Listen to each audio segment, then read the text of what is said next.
Alors, le point 18 porte sur le plan local de l'habitat, et c'est Philippe qui rapporte encore.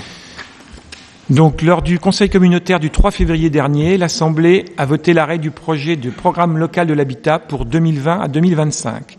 Ce PLH doit permettre à la communauté d'agglomération d'affirmer son projet de territoire et de disposer d'une feuille de route pour la mise en œuvre d'une politique de l'habitat. La procédure d'approbation prévoit que l'ensemble des communes puissent émettre un avis à ce projet dans un délai de 2 mois. Donc c'est un projet extrêmement important. Donc avec l'OPA qui est la mesure phare de ce projet, il y a eu un détail. Je ne sais pas si vous avez eu l'ensemble des pièces, mais il y a eu une synthèse avec les propositions et les fiches actions qui ont été transmis à la ville. Et donc à partir de là, il vous est proposé donc d'arrêter ce projet local de l'habitat. C'est proposé à toutes les communes. Merci Philippe. Y a-t-il des interventions? Alors Monsieur Huette. Oui, chacun a pu voir dans la presse ces derniers jours que le PLUI, le projet de PLUI avait été rejeté par le préfet du département. Il y a manifestement un lien entre le PLUI et un programme de l'habitat. Alors je voudrais savoir très précisément si l'échec que l'on ne peut que regretter du PLUI auprès du représentant de l'État ne va pas avoir une incidence sur le programme local de l'habitat que vous nous proposez d'approuver ce soir. Alors juste une petite correction. Ce n'est pas un rejet par le préfet, c'est un avis défavorable. Ce qui, d'un point de vue juridique, ne vous échappera pas, n'est pas tout à fait la même chose. Pas vraiment. Enfin bref.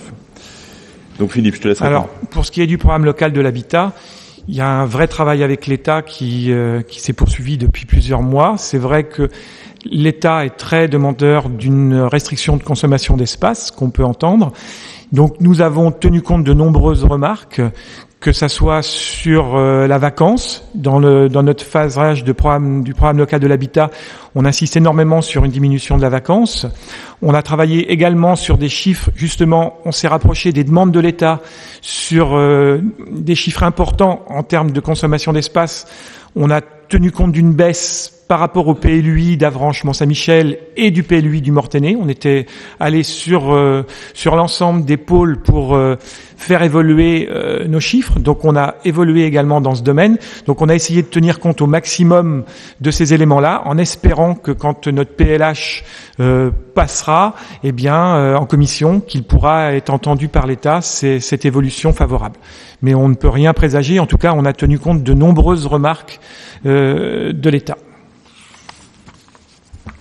Merci Philippe. Alors ce que je voudrais dire aussi, ce sur quoi j'aurais attiré votre attention, c'est que les conditions de plus en plus drastiques qui sont imposées par les services préfectoraux dans notre département français sont liées à des circulaires qui émanent du ministère de l'Environnement, notamment une circulaire qui date du mois de juillet dernier et qui ont tendance à durcir très fortement les politiques d'élaboration des documents d'urbanisme, et notamment des PLUI.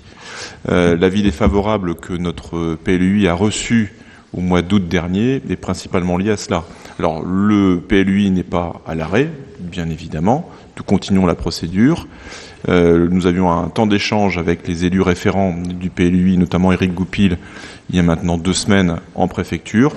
Donc la DDTM, donc la Direction départementale des territoires et de la mer, continue à nous assister pour l'aboutissement de ce PLUI, sachant que ce document qui avait été élaboré avec les 40 et quelques communes de l'ancienne communauté de communes Avranches-Mont-Saint-Michel a été nettement amendé pour se conformer aux exigences ministérielles. Et donc le PLH, en effet, comme le dit Philippe, est contraint aux mêmes exigences de limitation de la consommation d'espaces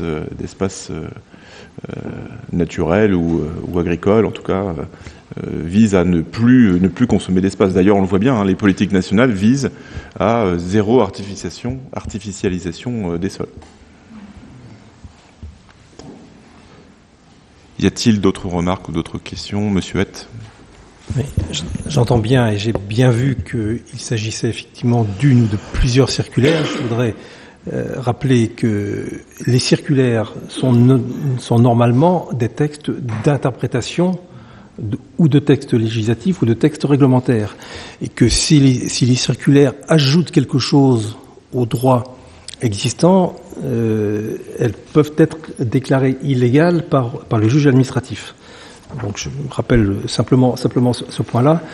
Et puis quand même, le PLUI qui était préparé depuis de nombreuses années par la communauté d'agglomération à la suite des différents PLUI qui avaient été menés par les communautés de communes précédents et qui, eux, n'avaient pas fait l'objet de remarques particulières de la part de l'État, c'est quand même un coup dur, cette affaire-là.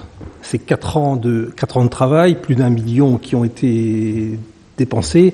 Moi, je regrette que la communauté d'agglomération n'ait pas été plus vigilante sur les dispositions contenues dans ce PLUI. Alors, juste une précision, la communauté d'agglomération porte l'élaboration des 3 PLUI, mais bien évidemment, c'est le travail des communes.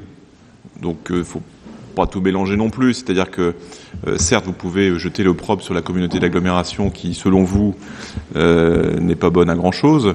Je tiens à rappeler que la communauté d'agglomération est un outil coopératif des communes.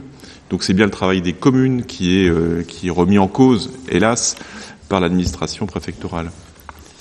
Voilà, de toutes les communes. Et puis, le million d'euros dont vous parlez, ce n'est pas sur le PLUI d'Avranches, c'est bien dans le cadre de l'élaboration des 3 PLUI. Celui d'Avranches, Mont-Saint-Michel, de Saint... Non, malheureusement. Non. Philippe, donc, pour la délibération, donc je vous propose de passer au vote. Y a-t-il des votes contre ? Des abstentions peut-être ? Il n'y en a pas, donc unanimité sur cette question numéro 18.